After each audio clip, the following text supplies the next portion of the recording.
Bonjour à tous pour une nouvelle session de critique des quelques films qu'on a pu voir ces dernières semaines.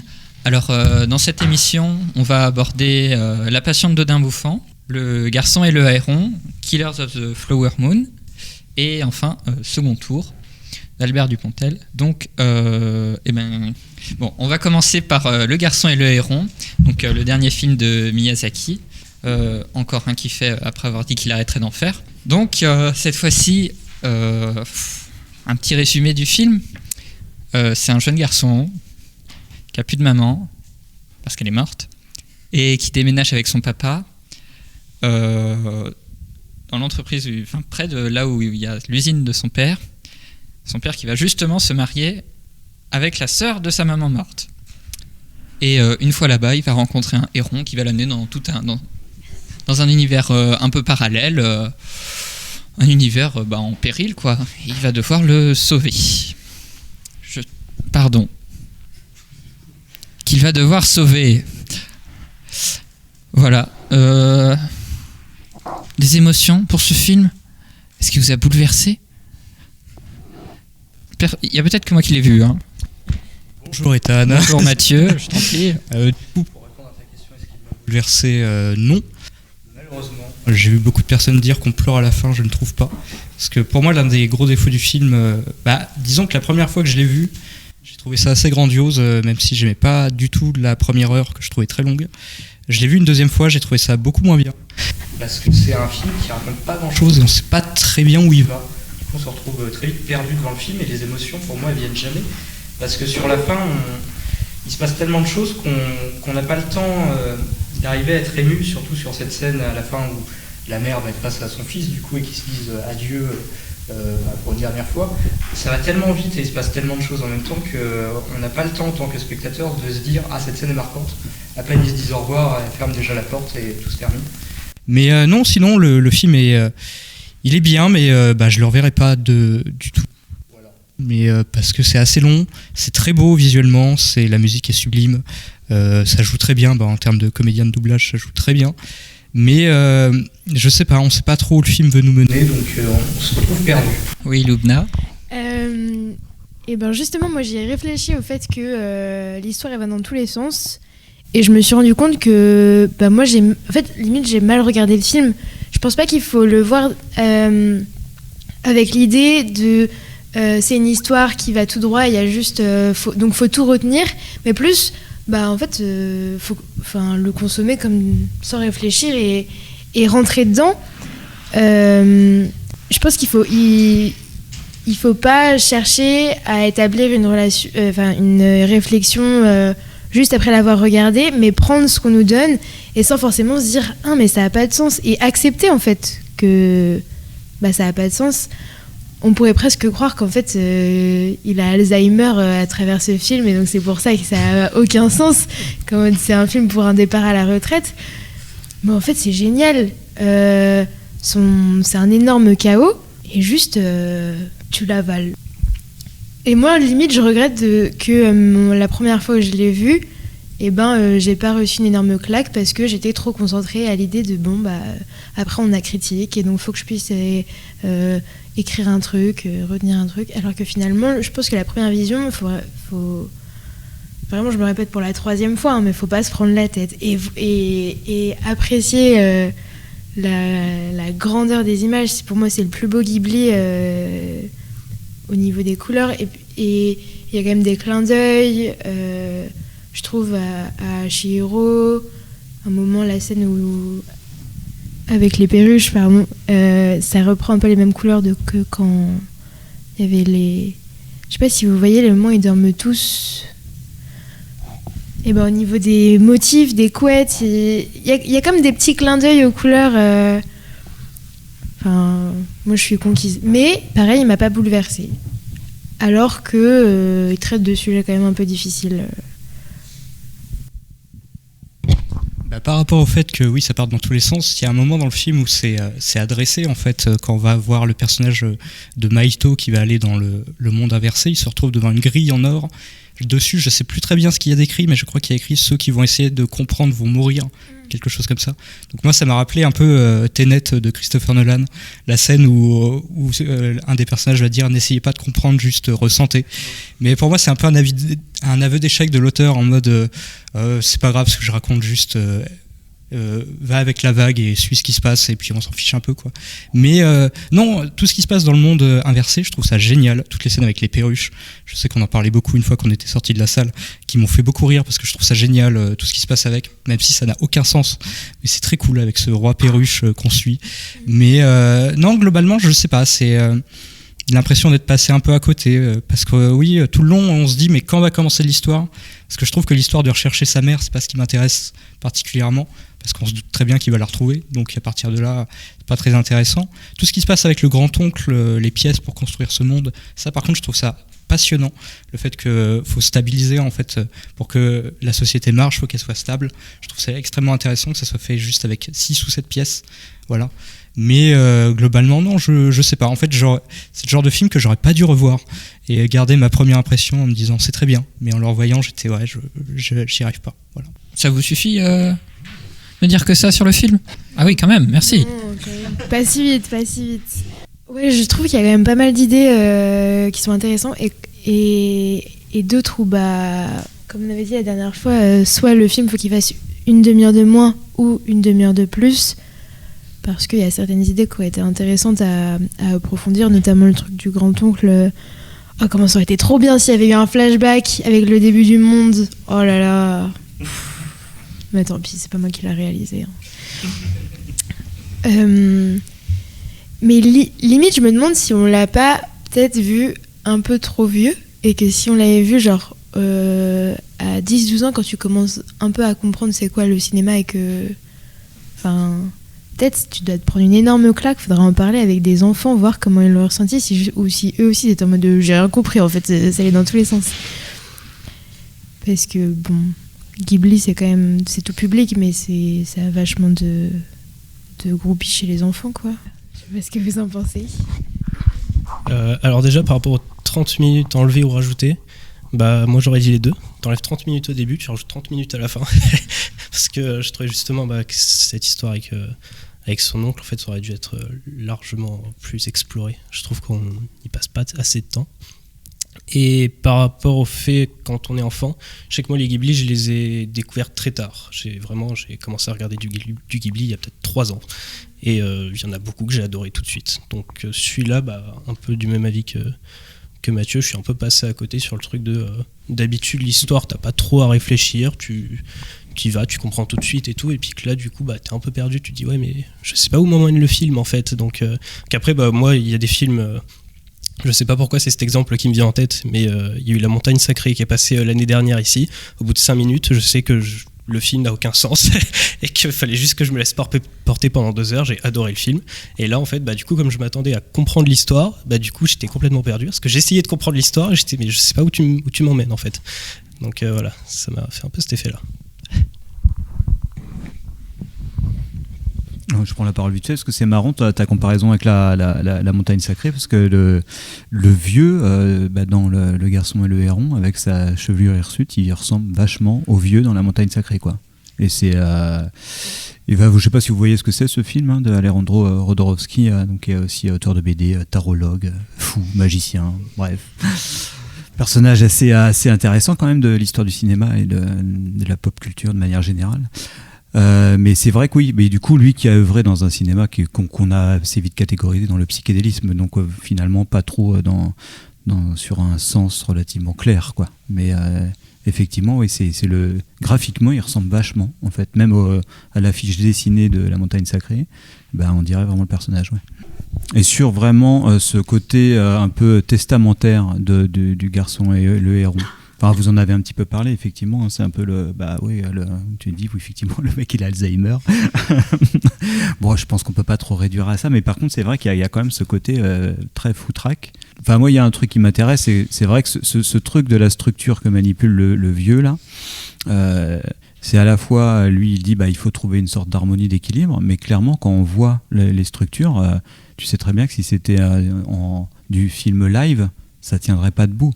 Il n'y a pas d'équilibre. Enfin, il me semble, je ne suis pas expert en géométrie spatiale et en balance des masses et tout ça, mais et du coup, ce truc-là, c'est assez amusant parce que c'est assez représentatif. C'est un truc qui est une figure impossible, une structure impossible, les triangles avec le rond, je sais pas quoi.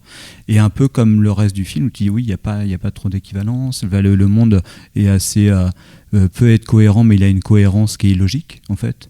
Et c'est vrai que oui, ça correspond un petit peu à ce pourquoi, en tout cas, Miyazaki a été connu, quoi. C'est ce côté très foisonnant d'univers. Et c'est vrai que la première heure que vous n'aimez pas trop, les 45 premières minutes, au contraire, c'est une forme de Miyazaki qui est plus celle du Vent se lève, quoi. Donc son avant-dernier film désormais, qui est donc une offre, quelque chose de plus épuré, de beaucoup moins, au contraire, très, très ascétique, très... avec des plans relativement fixes et tout ça. C'est que quand le héron arrive, où d'un coup ça se met à bouger à fond, quoi. Moi j'aimerais revenir aussi sur les relations entre les personnages. On avait dit la semaine dernière que ça reprenait un peu le même schéma, un déménagement, la perte d'un parent, vu qu'il y a déménagement, découverte d'un nouvel endroit, donc d'un univers magique. Et j'ai trouvé que celui-là était plus direct que les autres, qui étaient remplis de métaphores et de comparaisons, parce qu'il y a quand même l'enfant rencontre sa mère qui est morte dans son monde, je sais pas, un mois avant, quoi. Et sa mère qui a son âge, et à la fin, je spoil, je sais pas si... Ouais. Quand c'est la question des portes et que le monde s'écroule, donc il faut rentrer chez soi, quoi, et qu'il dit à sa mère, viens avec moi dans mon monde, tu vas mourir, et elle lui dit non, mais c'est pas grave, ça va être trop génial de te donner la vie, et puis le feu, vu que c'est son pouvoir, elle a pas tant peur de brûler vive. Mais c'est vraiment l'idée d'accepter le deuil, et un peu comme un film de fin, en mode là je dis directement, au bout de mes 80 ans, maintenant je sais faire un deuil, quoi. Je sais de me dire que de toute façon c'est pas mieux d'une autre manière. Et j'ai trouvé la phrase super rassurante. Moi, on parlait des scènes qui avaient marqué, et moi c'est celle-là qui m'a le plus marqué, je pense. Même le jeu des portes est trop drôle. Le fait que les perruches, quand elles sortent par la porte, elles sont plus du tout magiques. C'est juste des petits oiseaux. Et on en parle aussi du fait que dès qu'elles sortent, elles font caca partout, parce que c'est incroyable, ça. Genre... Mais je pense qu'il s'est fait un peu plaisir, en fait. Et j'y ai réfléchi. Justement, je pense que si c'est autant le chaos, c'est que c'est son dernier film, et il s'est limite dit, là j'ai vraiment envie de faire comme je le sens, et de plus avoir cette retenue de faut faire un truc carré qui suit une diégèse, non, il s'est dit c'est mon dernier, je fais ce que je veux, je mets des perruches nazies, je fais ce que je veux. C'est quand même une belle manière de finir sur ce film, si vous voulez bien, les perruches nazies. Je propose, oui, on passe au film suivant, si ça vous convient à tous. Second tour, Mathieu, je t'en prie. Alors j'y vais, j'ai aucun souvenir du film, donc je vais te lire la page Wikipédia. Non, je vais essayer de faire un résumé du mieux que je peux. C'est l'histoire, du coup, déjà, en premier lieu, on va dire que c'est le dernier film de Dupontel qui est sorti en salle. Je crois que c'est après Adieu les cons, j'ai peut-être une grosse bêtise, non c'est bon, qui du coup était son film multi-récompensé. Voilà. Et du coup, l'histoire, dans un grand résumé, je vais faire de mon mieux, c'est l'histoire du personnage de Cécile de France, qui va suivre avec son ami Gustave, qui sont deux journalistes qui étaient de base des journalistes sportifs et qui vont redevenir journalistes politiques, pour suivre le personnage de Pierre-Henri Mercier, joué par Albert Dupontel, qui est candidat aux élections présidentielles. Voilà. Sauf que plus ils vont enquêter sur lui, plus ils vont se rendre compte que il cache des choses très louches. Voilà. Et que dire sur ce film ? Je m'en souviens plus beaucoup, mais je vais faire de mon mieux. Non, j'avais bien aimé dans l'ensemble. Je trouve qu'il y a un immense ventre mou au milieu, à partir du moment où il y a la grosse révélation du film. Là, je trouve que le film se casse un peu la figure. Et après, ça reprend. Mais en fait, quand tout le film, on se dit, ça va parler que de politique, mais à un moment, il va abandonner la politique, et je trouve que c'est là où ça marche moins bien, où ça devient un peu plus classique, et où le rythme se calme beaucoup plus. Et quand ça repasse à la politique dans les 20 20-30 dernières minutes, oui. Ça devient beaucoup plus intéressant, ça devient plus drôle. On retrouve le côté comique qui marche totalement. Sinon, en termes de réalisation, c'est le style de Dupontel, donc soit on adore, soit on déteste totalement. Mais moi, j'aime beaucoup son style, j'aime beaucoup ce qu'il fait avec ses jeux de caméra, les lumières qui sont toujours extrêmement éclairées. Ça fait très, on a l'impression que tout est faux avec les lumières, mais c'est ça qui marche. Et justement, avec le monde des médias, il y a un message derrière, le fait que tout est faux. Mais voilà, je sais pas quoi d'autre dire sur ce film. Je passe un bon moment, mais c'est pas mon préféré du Dupontel. Pour moi, il y a bien mieux. Je vais pas, on va me détester autour de la table, mais j'aime beaucoup Adieu les cons. mais voilà, c'est pas mon préféré du Dupontel. Voilà. Et toi, Mathieu, qu'est-ce que tu en as pensé ? Je ne saurais quoi dire après ça, puisqu'on va dire je suis à peu près d'accord. Bon, j'ai peut-être moins aimé encore, parce que même la partie politique, je la préférais évidemment à la partie toi que t'as pas aimé, mais j'étais pas non plus beaucoup dedans. Après oui, niveau réalisation, oui, j'ai beaucoup aimé tous les jeux de reflets, justement, on en parlait tout à l'heure dans les rétros, ou même des plans impossibles dans des télévisions, comme s'il y avait l'écran en fait. Il y avait la caméra qui filmait l'écran, qui filmait les personnages qui se reflétaient dedans. Enfin, c'est des plans impossibles, mais qui sont super en fait dans la mise en scène, qui reflètent bien le truc. Et oui, et puis par rapport à la révélation, j'en avais aucun souvenir. Je viens juste de m'en souvenir quand t'as dit qu'il y avait une révélation au milieu. J'ai fait ah oui, c'est vrai. Donc comme quoi, je me souviens pas beaucoup du film. Il m'a pas marqué beaucoup. Et ouais, j'en préfère d'autres aussi. J'en ai pas vu beaucoup, mais je sais que Bernie déjà, ouais, j'avais beaucoup aimé aussi. Ouais. Voilà. Non, s'il y a que ça à dire sur le film, c'est vrai que vous étiez pas beaucoup à l'avoir vu, on peut directement passer à autre chose. Si. Je l'ai pas vu, mais j'ai quand même envie de le voir. Et je voudrais savoir, il y a une critique politique, c'est une satire, ça se moque un peu des médias. Ça se moque, mais c'est de la moquerie facile, je dirais. Voilà, c'est des moqueries qu'on a déjà vues autre part. Oui, c'est pas assez incisif, je dirais. Ça aurait pu partir plus loin dans l'humour très méchant, mais c'est des blagues où à un moment le personnage de Dupontel va dire à un autre personnage que de toute façon les débats politiques, tu peux dire ce que tu veux, personne ne t'écoute. Donc, et puis on n'est pas obligé de connaître le sujet par cœur tant que t'es éloquent. Voilà, c'est des blagues assez faciles, je dirais. Mais non, oui, ça parle de politique, mais ça reste à la surface. Très bien, on va partir sur le Scorsese. Elena, je t'en prie, fais-nous un petit résumé du donc le dernier Scorsese, c'est donc Killer of the Flower Moon, qui est basé sur un livre du même nom, lui-même basé sur des faits réels qui se sont déroulés aux États-Unis dans les années 20. Donc ça se passe, il me semble que c'est en Oklahoma, où on a donc des Indiens qui s'appellent les Osage ou les Osage, je ne sais pas exactement comment le prononcer, qui possèdent du pétrole et qui sont donc très riches. Et on a une famille de blancs, avec notamment l'oncle qui est joué par Robert De Niro et son neveu Leonardo DiCaprio qui s'appelle Ernest, et qui vont l'oncle donc De Niro cherche à marier ses neveux à des Osage pour que ceux-ci les épousent, pour faire en sorte que les Osage meurent afin de toucher l'argent que ceux-ci possèdent.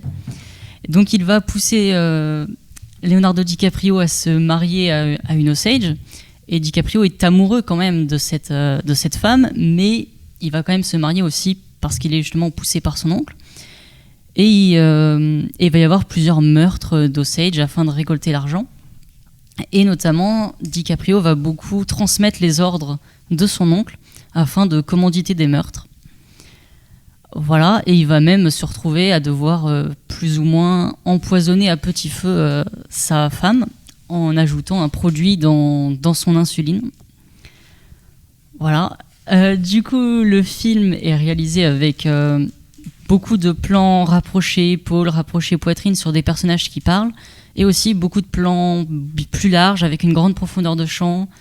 Qui sont des plans assez longs, je ne sais pas si on peut parler de plans séquences, mais en tout cas c'est des plans assez longs avec une caméra mouvante, et j'ai trouvé que le film était très bien réalisé, et notamment aussi je trouve qu'il y a des choses très intéressantes dans la scène du début et la scène de fin. Je pense que je parlerai un peu là, je vais pour l'instant laisser un peu les autres parler aussi. Des réactions peut-être sur le film Alors la scène de début, je ne m'en souviens pas. Faudra me rappeler ce que c'est. Mais alors la scène de fin, oui, c'est une des scènes quand même qui m'a marqué dans le film.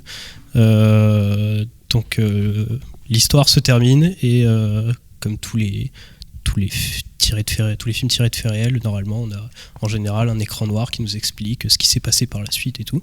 Et là, on arrive dans une salle de théâtre sur une pièce avec des gens qui arrivent sur scène et qui nous racontent ce qui s'est passé, comme si c'était une pièce en fait, avec des gens derrière des bruiteurs en fait qui nous font le bruit de ce que le conteur en fait nous raconte de ce que sont devenus les personnages quoi. Et je trouvais que c'était une super idée de mise en scène en fait, parce que justement ce genre de panneau de texte à la fin c'est toujours informatif mais c'est pas non plus très intéressant. Et là pour le coup c'est une des scènes que j'ai préférées quoi, alors que je pourrais pas dire ça dans un film normalement. Je trouve aussi que c'est la meilleure scène. Et donc pour repartir sur la scène du début qui fait justement écho à cette scène de fin, le début ça s'ouvre sur une imitation de film muet en noir et blanc avec des pancartes, enfin avec des cartons. Et ça permet déjà de contextualiser l'époque dans laquelle se passe le film, à savoir les années 20. On a d'ailleurs tout au long du film plusieurs scènes où les personnages sont dans un cinéma en train de regarder un film muet. Et donc le début d'ouvrir, on a du coup l'histoire qui nous est au début racontée uniquement de façon muette, pendant peut-être 3, 4, 5 minutes, c'est pas très long, où du coup l'histoire est racontée uniquement par des images et sans son, et à la fin on a l'histoire qui est racontée par le son, sans les images, et je trouve que c'est un miroir qui est assez intéressant. Et on peut aussi relier cette fin, encore une fois, au contexte historique, en disant qu'à la fin des événements, c'est aussi l'avènement du cinéma parlant, et donc du son au cinéma. Waouh. Voilà, on sait plus quoi dire. Hein. Qu'est-ce qu'on peut dire après ça? Non mais le film est bien, voilà. Non oui, totalement d'accord, c'est très bien dit. Je n'avais pas du tout pensé à ça, donc bravo. Déjà je me souvenais plus de la scène d'intro, donc forcément je pouvais pas penser à ça. Mais pour partir de ça, pour parler en généralité du film, j'ai passé un excellent moment devant. Je trouve que c'est vraiment c'est une épopée, je dirais vraiment. On passe 3h30 qui sont incroyables en termes de réalisation. Voilà, c'est comme tu as dit, en termes de plans, c'est majestueux à chaque fois. Les paysages sont magnifiques, vraiment. Même le tout dernier plan avec tous les ossages qui vont danser, la caméra qui est en en plongée zénitale, voilà, et qui va monter tout en haut, et on va continuer de les voir danser avec la musique qui monte, qui est magnifique, je trouve, comme fin. C'est un super hommage justement pour ces gens-là, voilà, pour ces ossages. Mais non, oui, l'histoire, je l'ai trouvée passionnante. Je trouve que le rythme est parfait, on s'ennuie jamais. On a tout le temps envie de savoir ce qui va se passer. On a tout le temps envie de savoir où le personnage de DiCaprio, jusqu'où il va aller. Et on se demande des fois s'il est juste bête ou s'il le fait exprès. Voilà, surtout quand il se met à droguer sa femme, on se demande s'il comprend vraiment ce qu'il fait. C'est pour ça il reste assez attachant dans sa connerie, je dirais. Voilà. Mais surtout toute une scène où il va prêter sa voiture à quelqu'un, mais il s'en rend pas compte. Je sais plus ce qui se passe exactement, mais en gros, il va se faire attraper à cause de ça. Son oncle va du coup le battre pour cette scène-là, mais parce qu'il est profondément bête en fait. Et le personnage de De Niro qui est terrifiant à chaque scène. On a très peur de lui. On dit qu'il a 3 ou 5 coups d'avance. Et du coup, quand on va voir ces nouveaux meurtres, à chaque fois, on se demande quelle va être la suite en fait. Je trouve aussi que les acteurs incarnent très bien les personnages. DiCaprio est dans un léger surjeu un peu tout du long, mais je trouve ça passe plutôt bien et je pense que c'est volontaire, d'autant que pour le coup sa femme a un jeu extrêmement sobre, extrêmement peu prononcé, donc je pense vraiment que c'est volontaire de la part de Scorsese de l'avoir dirigé comme ça. Et je trouve aussi qu'une des forces du film, c'est de ne pas tomber dans un manichéisme. Par exemple, on pourrait facilement se dire que c'est les Blancs qui dupent les Osage et qui les manipulent, etc. Et il y a de ça, mais en même temps, les Osage ne sont pas non plus totalement dupes de la situation. On a notamment une scène où on les voit, donc les femmes Osage parler entre elles, et il y en a une qui dit à l'autre « Tout ce qui l'intéresse, c'est ton argent ». Et l'autre lui répond « Bien sûr que mon argent l'intéresse, mais il veut quand même avoir une stabilité, etc. » Et c'est effectivement totalement ce que veut DiCaprio. Il se marie pour l'argent, mais aussi il compte quand même construire une relation de stabilité.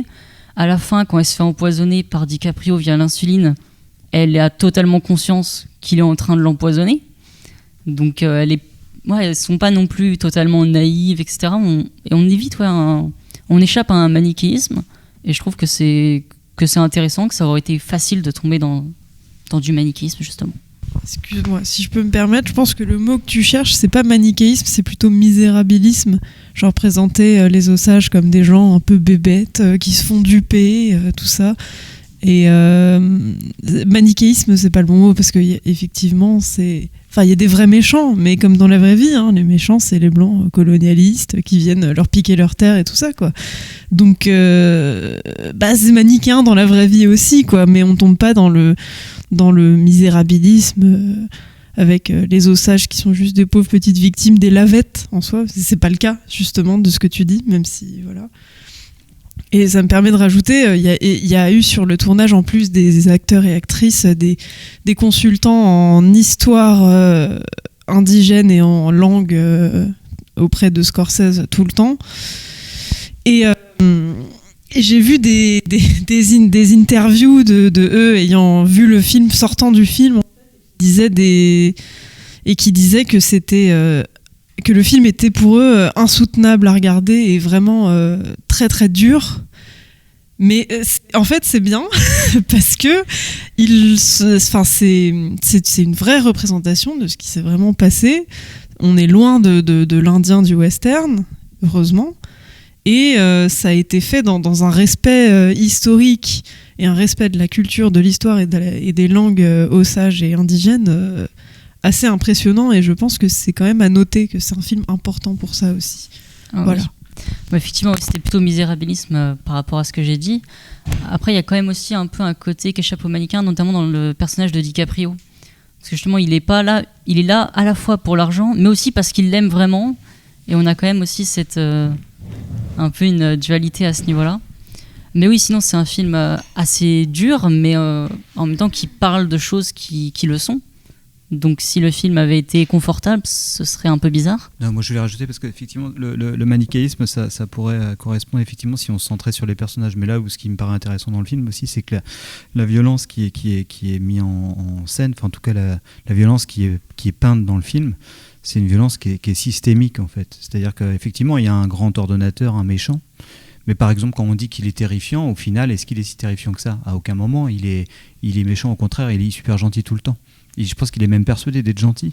Et c'est qu'il est très mielleux tout le temps, à part quand il va donner des coups sur le cul de Caprio. Mais effectivement, nous, on sait sa machination, donc on sait intellectuellement qu'il est méchant. Mais voilà, il est par contre assez mielleux, sans arrêt, paternaliste, voilà, mais bon, un peu ridicule presque.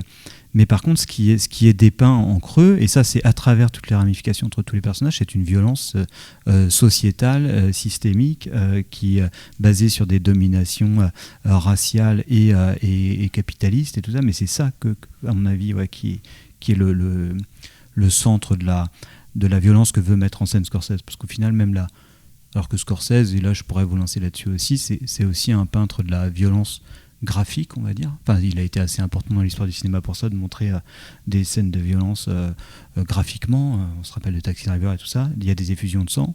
Dans le film-là, sur 3h30, je pense qu'il y a moins de scènes de violence que dans les films les plus courts de Scorsese, où il y a vachement plus de débordements de violence. Et lui, alors que ça paraît, au final, celui-ci qui va le plus loin dans la peinture d'une sorte de violence très très forte, alors qu'elle est invisible peut-être, quoi. Oui, effectivement, tous les meurtres quasiment se passent hors champ, on voit rien.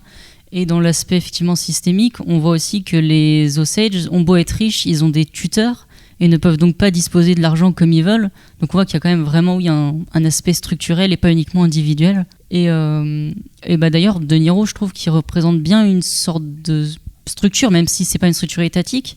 Il y a quand même cette dimension où on dirait un peu un parrain de la mafia, qui a la main mise sur un peu tout, qui parle un peu avec le shérif, qui fait des magouilles. Il y a vraiment tout un aspect, effectivement, c'est pas juste un individu seul dans son coin qui fait des crimes. Oui, il me semblait que Luna voulait dire quelque chose. C'est plus une question. Comment on peut définir que ce film-là, c'est un film de Scorsese autre que le titre sur l'affiche ? Est-ce qu'il a un style spécial ? Parce que je le connais pas du tout, moi, son cinéma. Et genre, ça me pose la question. Là, j'ai l'impression que vous êtes un peu professionnel sur ce monsieur. Je suis pas une grande connaisseuse non plus de cinéma de Scorsese. Après, il aime bien quand même déjà faire de longs films, qui a un côté un peu de fresque, de grandeur. Les longs plans avec une grande profondeur de champ, c'est quelque chose qu'il aime beaucoup faire. Et la comparaison entre De Niro et un parrain de la mafia, c'est On sait que la mafia, c'est un sujet qui l'a beaucoup intéressé dans plusieurs films, comme Les Affranchis, Casino, etc. Donc oui, on retrouve quand même pas mal d'éléments qui sont très connotés cinéma de Scorsese. Oui, parce que je sais pas si vous avez vu Les Affranchis et Casino et même d'autres films de Scorsese, mais c'est vraiment très intéressant de voir ce film-là en regard de ça, parce que Scorsese, c'est quelqu'un qui a vraiment inventé une grammaire de cinéma, au contraire, mais qui est basée sur la vitesse. Mais beaucoup sur la vitesse. Il peut faire des films longs, mais qui sont hyper rapides. Avec soit des plans séquences hyper rapides, une voix off hyper rapide, un débit de parole hyper rapide, du montage sonore hyper cut, mais qui crée un rythme qui va tambour battant. Par exemple, si on voit, je ne sais pas si vous avez eu l'occasion de voir Casino, par exemple. Casino, ça dure 3 heures, c'est très long. Clairement, ça va à 120 à l'heure tout le temps. Et Scorsese est assez réputé pour ça. Mais ce qui n'est pas du tout le cas de ce film-là. Enfin, c'est pas une question que c'est pas un film qui soit pas rythmé, Killer of the Flower Moon, mais ce qui est notable par rapport au film de Scorsese, par rapport à ce pourquoi il est connu, c'est que c'est un film qui est largement sur un tempo vachement plus lent. Et je pense que ça, c'est le Scorsese dernière manière, c'est très particulier. En tout cas, c'est clairement pas le Scorsese, si on connaît un petit peu sa filmographie. Voilà, moi des fois je le dis pour rigoler, Scorsese, si tu sais pas comment filmer ta scène, tu la filmes à la manière de Scorsese, parce qu'en fait il a inventé vraiment une grammaire très très pratique, la voix off, la musique rock et tout ça, c'est lui qui a inventé tout ça, et c'est le mec le plus influent de l'histoire du cinéma, un des mecs les plus influents, mais il a délaissé complètement cette grammaire là et laissé à beaucoup d'autres, quoi. Et puis chez Scorsese aussi, il y a un rythme dans l'image qui est toujours très très chargé de sens, que ce soit une caméra mouvante qui va suivre des personnages pendant un plan séquence, qui est beaucoup de cuts dans une scène, puis après un plan très fixe pendant très longtemps. J'ai pas vu Les Affranchis, mais cette scène elle est vite fait analysée par Karim Debbaj dans Chroma, où il y a un groupe de mafieux qui sont installés avec le petit nouveau qui est là. Et il y a un échange, une discussion avec beaucoup de plans très rapides et très resserrés sur les personnages. Et à un moment, le petit nouveau va dire un truc qui va pas plaire à Joe Pesci. Ouais, c'est ça. Et du coup, d'un seul coup, le plan, il va être plus large, il va prendre tout le groupe. Et ça va s'arrêter, et là c'est à partir de ce moment-là où il construit la tension, où l'autre, comment t'as dit, c'est qui déjà ? C'est Joe Pesci là. C'est Joe Pesci, oui, c'est ça, et où il va commencer à s'énerver et il va mettre la pression en fait. Donc il y a vraiment une grammaire très très visuelle, un rythme. C'est très formel en fait, mais. Ah oui, et ça, en tout cas, ça vise l'efficacité. Enfin, moi je sais que c'est ce qui me fascine dans la dernière manière du truc, c'est que c'est vrai, c'est sûrement un cinéaste les plus... il a fait des films relativement différents, mais en général c'est quand même quelqu'un qui a visé une efficacité qui est hyper efficiente, vraiment, c'est assez fou, quoi. Et si on prend un autre point commun, et pour y rebondir là-dessus, c'est qu'un des traits particuliers de Scorsese aussi, c'est d'avoir filmé beaucoup de personnages d'anti-héros. Par exemple, Taxi Driver, qui est aussi une très grande date de l'histoire du cinéma. On est dans un personnage qui est clairement un anti-héros, ou plutôt vraiment quelqu'un avec lequel on est invité à partager, dont on est invité à partager l'existence pendant 2 heures, mais qui est clairement un proto-fasciste, qui est clairement un personnage très, très plus qu'ambigu, voire en train de passer la barrière, qui est raciste. Et dans Les Affranchis, on est invité à partager le quotidien de bandits de mafieux qui tuent des gens. Casino, pareil. On est invité à partager le quotidien de personnages qui sont absolument amoraux et qui ont des actes que on peut réprouver comme ça. Ça paraît con à dire comme ça, parce que maintenant j'ai l'impression que c'est peut-être assez plus commun qu'auparavant, parce que dans les séries ils l'ont beaucoup fait. Faire partager des Breaking Bad et tout ça, faire partager des quotidiens de personnages qui sont pas spécialement positifs, mais quand ça arrive dans la fin des années 70 et tout le Scorsese des années 80, ça n'arrivait pas. Les personnages, on estimait que pour s'identifier à un personnage, il fallait qu'il porte des valeurs communes avec celles du spectateur. Scorsese, et qui n'est pas toujours le cas avec des gens qui mettent en scène ou qui écrivent des personnages d'anti-héros, c'est qu'il, dans Taxi Driver par exemple, il rend la société capitaliste, libérale, états-unienne directement responsable de la chute ou la dégénérescence du héros en fait, et où il dit clairement, si ce type-là, ça devient carrément un terroriste à un moment qui veut libérer la société de ses maux, il se rend pas compte que c'est la société qui l'a rendu comme ça et que c'est lui c'est lui la gangrène en fait au final. Et c'est quand même extrêmement fort, quoi. Là où des anti-héros isolés, en fait, ça a moins de... Enfin, selon moi, mais bon, on va encore dire que je mets de la politique partout, mais pour moi, c'est les meilleurs anti-héros, les meilleurs salauds, c'est ceux qui sont construits par la société et qui vont du coup montrer que cette société-là, cette construction sociale dans laquelle ils sont, elle est complètement malade, complètement pas viable du tout, quoi. Non, juste pour conclure, mais après, c'est juste aussi par rapport à ce que vous disiez sur les Indiens, et c'est juste un détail un peu de fabrication, mais qui est intéressant, parce que moi, il s'avère que j'ai lu le bouquin qui est génial, mais il y a une bascule de point de vue entre le film et le bouquin, et dont a témoigné Caprio et Scorsese. Ils ont dit, voilà, le bouquin, il est fondé sur le point de vue du flic, donc incarné par Jesse Plemons. C'est-à-dire que c'est un enquêteur du FBI à qui on dit, il y a des meurtres quand même, ils sont un peu chelous, 10 qui meurent d'un coup, c'est un peu bizarre, quoi. Et en fait, le bouquin, qui est un bouquin de journalisme, incarne plutôt le point de vue, nous, en tant que lecteurs, on a les informations en même temps que l'enquêteur. Et quand ils ont construit le scénario, Caprio qui était producteur, et puis Scorsese en réalisateur, ils se sont dit, il n'y a pas de film si on fait ça. Parce que qu'est-ce que c'est ? Ça veut dire qu'on a un personnage qui est positif, et c'est le white savior. C'est-à-dire que c'est le flic blanc qui arrive et qui va remettre un peu de l'ordre dans le bordel. En basculant le point de vue sur un personnage principal qui soit pas du tout positif et tout ça, on évite ce truc qui est très commun de tous les films sur les thématiques raciales aux États-Unis, où c'est le blanc au final qui va apporter le salut à la communauté. C'est très fréquent. Et voilà, c'était juste une information historique, mais c'est intéressant parce que ça éclaire un petit peu ce côté. On peint la violence. On peint une violence qui est vraiment de système et qui est sournoise, qui est partout et qui n'est pas incarnée aussi par des personnages, mais vraiment par un système. On n'a pas quelqu'un de positif qui vient éclairer une situation. Ah oui, au début d'ailleurs, on voit, vers le début du film, on a plein de meurtres et ça explique qu'à chaque fois, on ne sait pas qui fait les meurtres, donc on ne sait pas si c'est De Niro aussi, mais on voit plein de meurtres en disant cette personne suicide par balle, alors qu'on voit à l'image que la personne a été assassinée, etc. Et donc ça montre que on ne sait pas qui a commis ces meurtres, c'est possiblement pas De Niro du tout. Donc ça montre aussi qu'il y a un aspect structurel à la fois des gens qui commettent les meurtres, mais aussi du fait que la justice tranche en disant c'est un suicide, c'est une disparition, etc. Et qu'il n'y a jamais vraiment de poursuite ou de condamnation. Très bien. Bon, je pense qu'après cette longue éloge de Killers of the Flower Moon, on va pouvoir peut-être changer de film. J'espère que vous aurez autant à dire sur la passion d'Odin Bouffin. Non, il ne va pas y avoir le choix là. Alors oui, du coup une thématique beaucoup plus douce, beaucoup plus légère. Néanmoins autant, je ne vais pas dire si ce n'est plus, mais intéressante.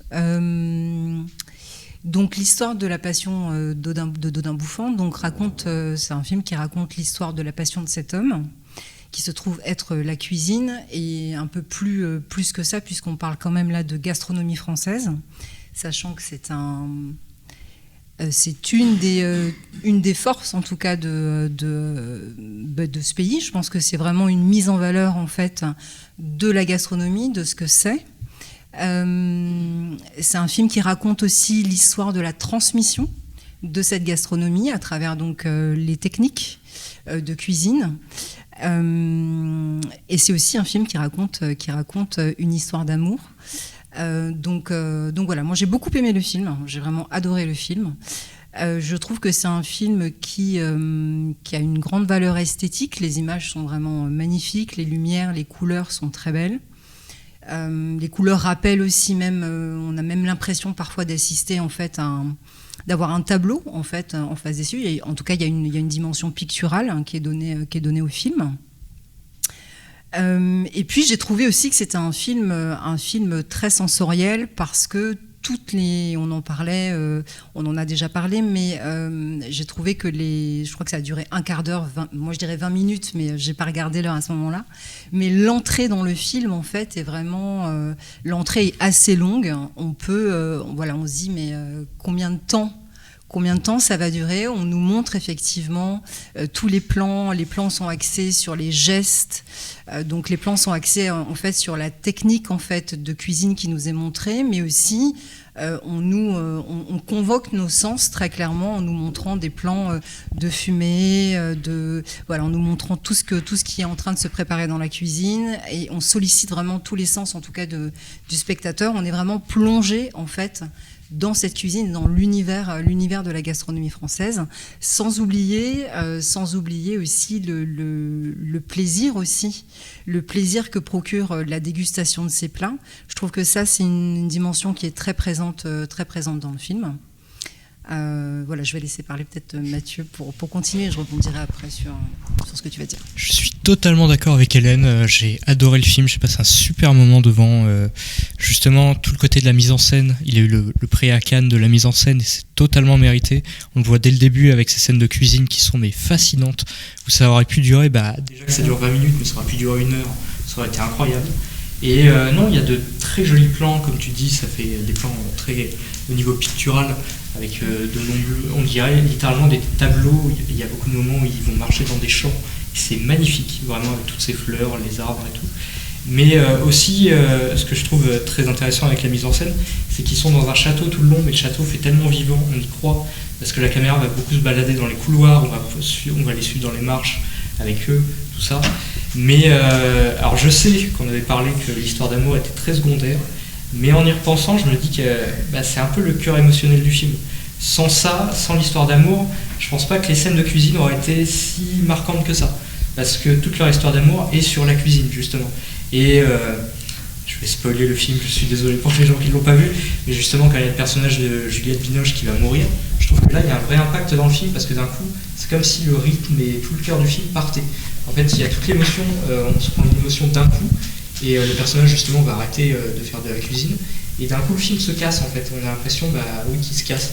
Et ça marche totalement, et l'impact sur le spectateur est total. Je suis totalement d'accord avec toi. Je pense que c'est bien l'histoire d'amour qui est au cœur en fait de la narration du film. Et je trouve qu'il y a une réflexion et presque un jeu de mots entre la passion et l'amour. Ce que c'est que la passion, ce que c'est que l'amour. En tout cas, moi, ça m'a emmené à cet endroit-là. Mais ce que c'est que l'histoire de cette passion, quand on est passionné par quelque chose, quand on est animé par quelque chose. Pour moi, ça raconte aussi, on y croit pas, c'est pas le sujet, hein, mais juste dans la sémantique du mot, être animé par quelque chose, en fait, ça rappelle l'âme aussi. Et quand tu dis qu'effectivement, qu'après la mort de sa femme, il est presque cassé, brisé, pour moi, ça raconte ça. Et du coup, leur histoire d'amour, en fait, et ça nous ramène à la fin du film, sans spoiler non plus, mais à cette question qui moi, a résonné dans ma tête après le film, et encore maintenant, c'est quand elle lui demande, après sa mort, en fait, on ne sait pas trop comment ça se fait, mais est-ce que je suis votre cuisinière ou est-ce que je suis votre femme ? Cette question, elle répond en fait en tout cas, elle fait écho à ce que tu viens de dire et à cette réflexion sur la passion et l'amour en fait, parce qu'elle est indéfectiblement liée, sa présence en tout cas, au sein de la cuisine, de ce lieu si symbolique et important du foyer en fait.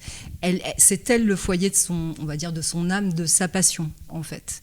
Donc, et je trouve que c'est à la fois une énorme déclaration d'amour, une mise en fait en avant, en valeur pas de ce que c'est que la femme, parce que c'est pas ça que je veux dire, hein, mais de ce qui les lie, et aussi une déclaration d'amour à la cuisine. Voilà. Et c'est aussi je pense que le film raconte aussi, on a souvent l'impression que les gens qui travaillent en cuisine, que c'est un art un peu secondaire. Est-ce que c'est un art d'ailleurs ? Voilà, on peut se poser cette question-là. Le film nous dit, mais c'est clairement un art. Donc il y a aussi ça, il y a aussi cette dimension très clairement esthétique et artistique, picturale et poétique de ce que représente en fait la gastronomie française. Et ça, je crois que c'est hyper important en tout cas moi, ça m'a vraiment touchée dans le film. Et de remettre aussi la fonction même, au titre un peu technique professionnel, la fonction en fait de la cuisinière. Et là, voilà, je rejoins la dernière phrase du film en fait. Donc voilà. C'est tout. C'est tout ce que vous avez à dire. Non, c'est déjà pas mal, oui, en effet.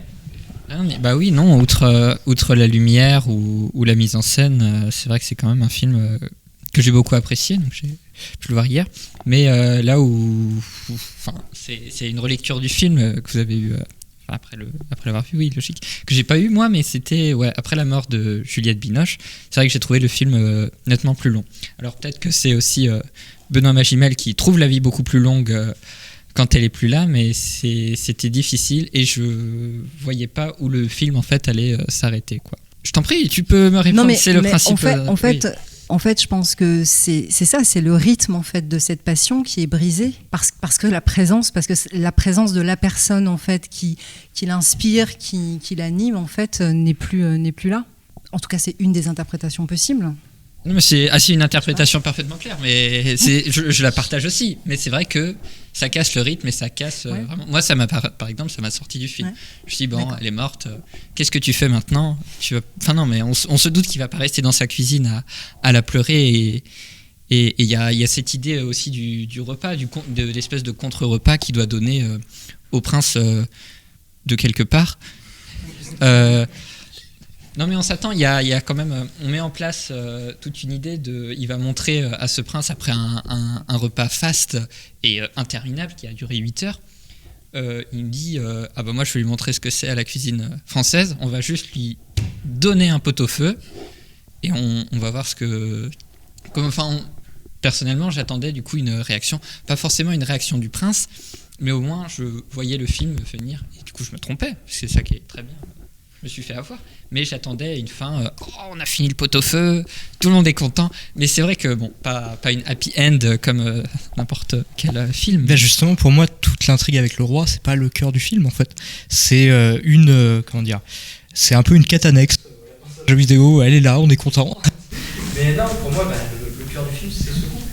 Et du coup, il s'accroche encore au fait qu'il doit faire ce repas au roi, mais c'est pas le plus important du film. Il a commencé avec sa femme de vouloir faire ce repas, et il veut le terminer un peu au titre posthume pour le finir, du coup, ce pot-au-feu, qui a l'air délicieux d'ailleurs.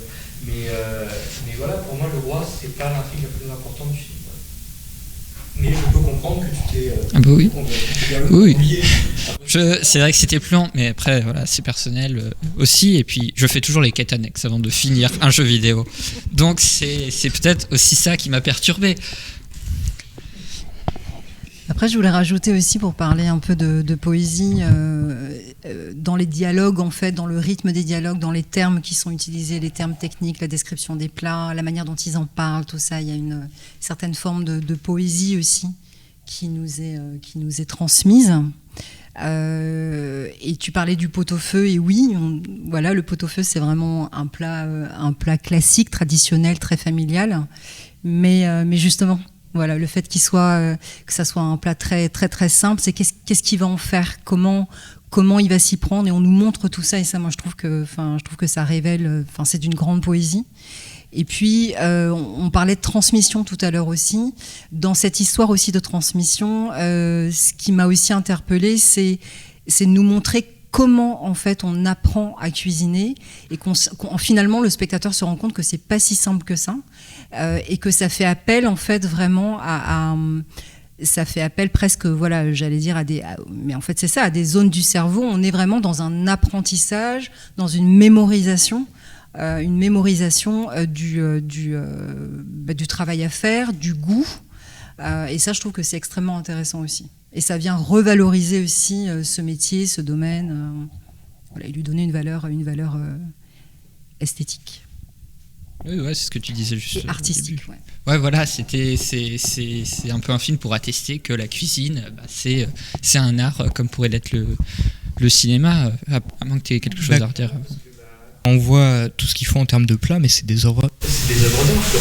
C'est vraiment quand on voit certains gâteaux, même les plats, et c'est ça que j'ai énormément aimé aussi avec le film. On les voit les faire, mais on les voit aussi les manger.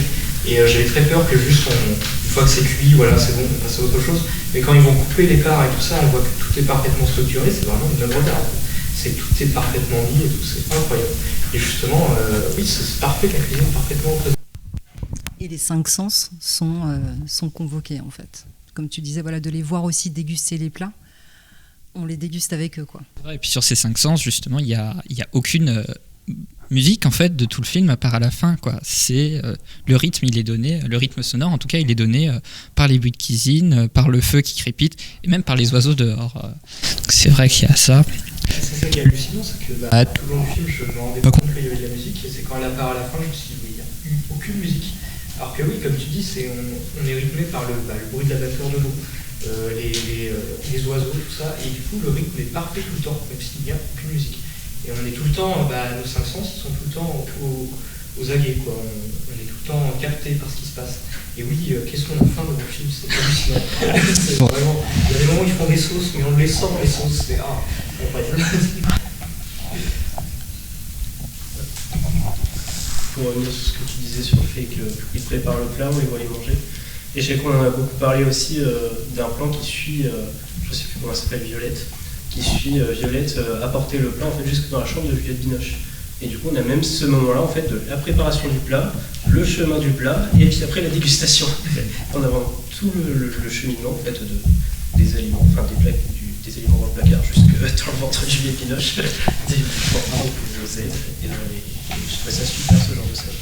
Et par rapport à la musique, après, je sais que quand on en avait parlé, en général, j'aime vraiment pas ça, les films où il n'y a pas de musique. Parce que je me fais assez vite chier. Et là, j'avoue que je m'en suis même pas rendu compte. En fait, je me rappelais pas durant la séance, et c'est qu'à la fin, je me suis dit, ah oui, là, il y a une musique. Effectivement, ouais. Mais, et non, oui, le film est extrêmement fort. Juste, la scène de fin est vraiment très très belle, hein, où on nous offre vraiment voilà, tout panoramique en fait, de toute la cuisine. En fait. D'ailleurs, je crois qu'il y a 2 prises comme ça, où on voit, donc, après sa mort, Juliette Binoche, en tout cas, il s'imagine Benoît Magimel parler à sa femme, et on entend dans cette cuisine vide, où la lumière reste, on entend leur voix, en fait, leur voix résonner en fait, dans cet espace. Et je sais pas, je voulais vous demander, vous, ce que vous en avez pensé. Voilà. Moi, je la trouve vraiment magnifique, en fait, cette...